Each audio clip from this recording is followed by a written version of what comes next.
Let's talk about the Houston Astros sign stealing scandal, the punishments, and the repercussions across the league with Brad Lidge, the former Houston Astros pitcher, and most importantly, what he's known for is being my Little League Baseball teammate. Good to talk to you, Brad. It's Dave Briggs and Ross Tucker. How you doing, brother? I'm doing great, guys. Always great to be with you. And, yeah, it's been an interesting 24 hours in baseball, that's for sure.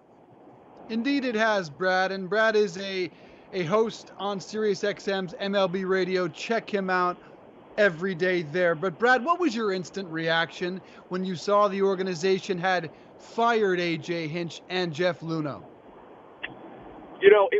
I was pretty shocked. I have to tell you. I mean, more shocked maybe at the firing than the punishment. And I actually thought the punishment handed down by MLB, I thought they did a great job. I was actually pleasantly surprised because I thought that they would do a significant consequence, obviously something that had to be a deterrent for any team doing this again. But I didn't think that they would actually reach the level that they did, which was, as you mentioned, as you just recapped, the maximum fine, the draft picks, the suspension of the manager and GM. But then when the Astros owner, Jim Crane, immediately had his first press conference, the first thing he went to was, hey, listen, I'm going beyond this. I'm actually going to fire those guys, our manager and our general manager. And I'll tell you what, that took a lot of guts because those guys are beloved figures in Houston right now. I mean, AJ Hinch is anywhere he goes around town. I mean, he's getting free meals. So, he's someone that you wouldn't think would necessarily have had to have been fired in this situation. But I give Jim Crane some props for that. It was a bold move. And that firing actually surprised me more than the consequence, which was a little bit surprising as well. Brad, how common is this and what the Astros did? I mean, were they the only team doing it or the only team that got caught? No, they were certainly the only team that got caught. I mean, I have to say, it's just too easy for teams to be able to do stuff like this. You go into the tunnels behind the dugouts, and this is probably, a lot of fans probably aren't necessarily privy to this or maybe don't understand how easy it is for players to have access to video equipment. It's everywhere. In the back tunnels, in the clubhouse.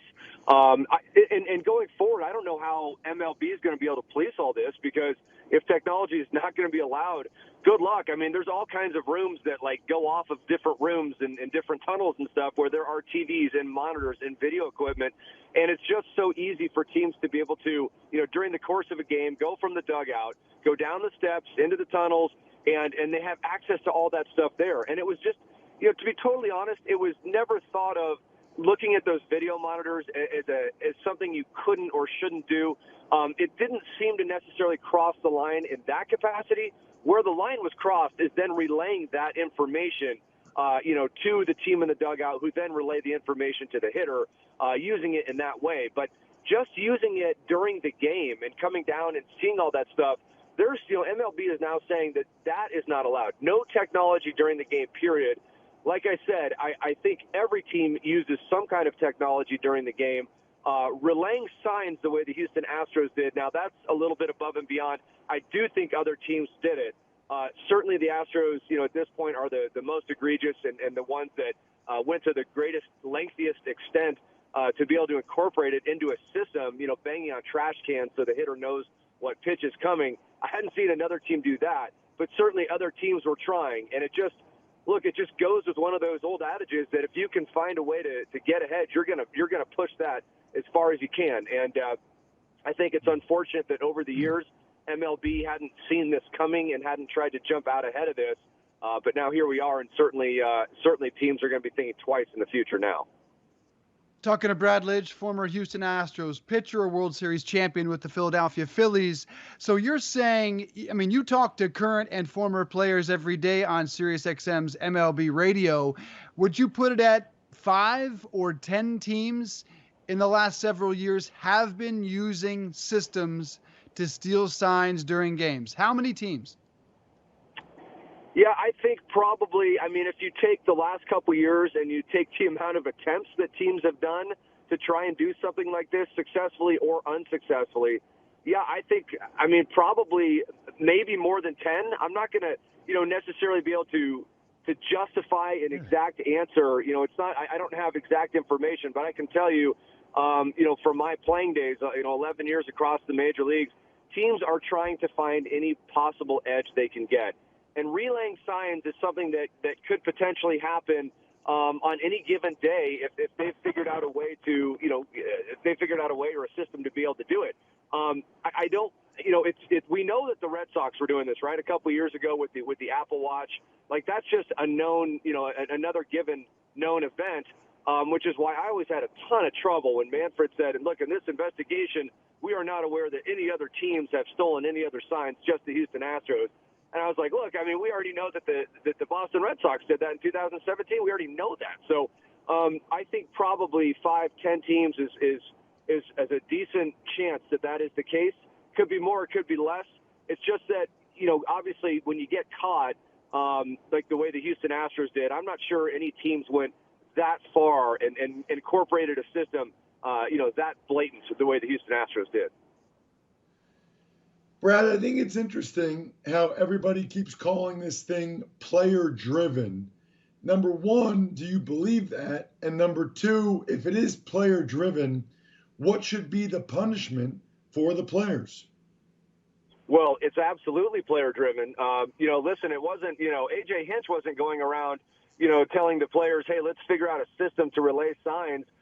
He was aware of it, and he should have done something about it. And because he didn't, he is now fired, and he might never manage again because of this.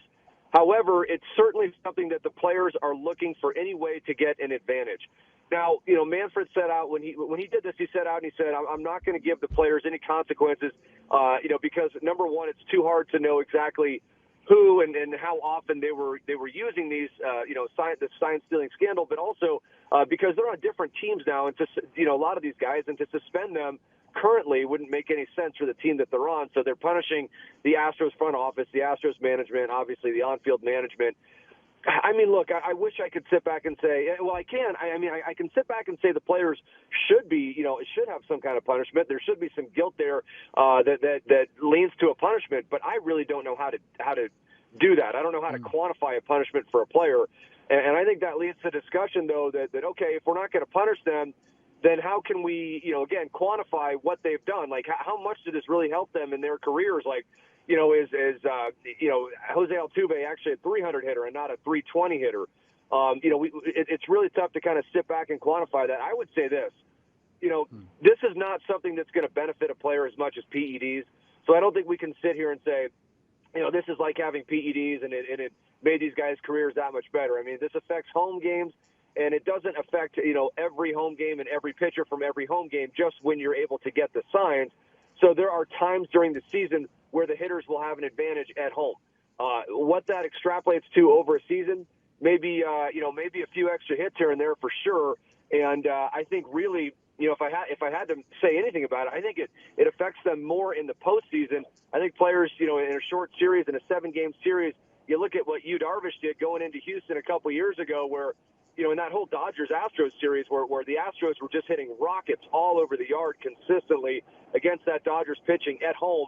There's definitely an advantage there. Again, it's too tough to quantify it, so I won't even try and go there. Yeah, there have been times when I've sat watching an Astros game and watched Jose Altuve or George Springer, and I remember saying at the moment, boy, he just swung at that pitch like he knew it was coming. You've seen Altuve turn on a 97-mile-an-hour fastball like he knew it was coming. 2 questions here. One, in your estimation, and I covered the Boston Red Sox for many years every day, did every player in the organization know this was going on? And 2, should the World Series 2017 title be voided? That's a way you could punish the players. It is a way you could punish the players. I mean, you could take away their rings, certainly. That for me seems like reaching a whole nother level and trying to rewrite history a little bit. I don't think we should go there because I'll tell you a couple reasons. Number one, it's going to be nearly impossible to find out which players were using this. You asked me the first part of that question, is there any way to know if everyone was in on it? Certainly not. I mean, look, I don't think you could ever say that everyone was in on it, but I think you could say that certain players wanted to use it. And, there's still guys that I played with that said when they were hitting, they didn't want to know what pitch was coming. they'd rather just react and just go up there and have a normal at bat. I think most guys would want to have this information available to them, and most guys would use it. So probably most of the players with the Astros, if the information was available to them, were using it. But, you know, so you definitely don't want to say everybody was using it. Certainly not everybody was using it.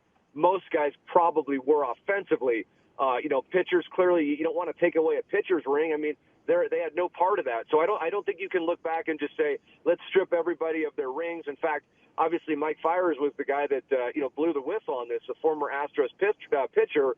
You know, obviously not being with the Astros anymore, knows what a huge disadvantage it would be to try and pitch against them in that ballpark. So you take away guys' rings that had nothing to do with it. I don't think that makes any sense, and it's too hard to say, well, Altuve used it, you know, 10 times, and Springer used it X amount of times, and, you know, whoever used it but this guy didn't use it at all, so he should keep his ring. So it's really hard to do that. I think that, you know, one thing that's interesting in this is that Carlos Beltran's going to get, you know, away with no consequence whatsoever, you know, because he's a manager now. And yet Joey Cora, who is Alex Cora on the bench with the Astros, because he was a coach at the time, and it looks like he's going to be the one that's maybe the divisor of the system, if you will. He's going to have a big-time consequence coming up because he was you know, sitting on the bench as a coach. So look, the repercussions from this are not over yet. Brad, was it worth it? And do you think most guys would say it's worth it? Now it's like tainted. Now there's punishment, but they won the World Series, dude. Like, yeah. You think every guy would say it was absolutely worth it? Man, I hate to say this, but I think they probably would. I think they would probably say it was worth it because I still have my ring. You know, the city still celebrated. We still have the memories. Now, everything is going to be a little bit tainted, no question about it. And it's not going to be the same as if you won the World Series straight up. But overall, man, you know, until the players have the consequences, why wouldn't a player say it was worth it? Maybe the Houston Astros organization and Jim Crane would say it's not worth it, but the players probably would because they have had zero consequences in this. So I think going forward, there has to be a consequence-driven system for the players too. But at this moment, yeah, without any consequence for them, why would you say it's not worth it? I think you would say that for them it was worth it.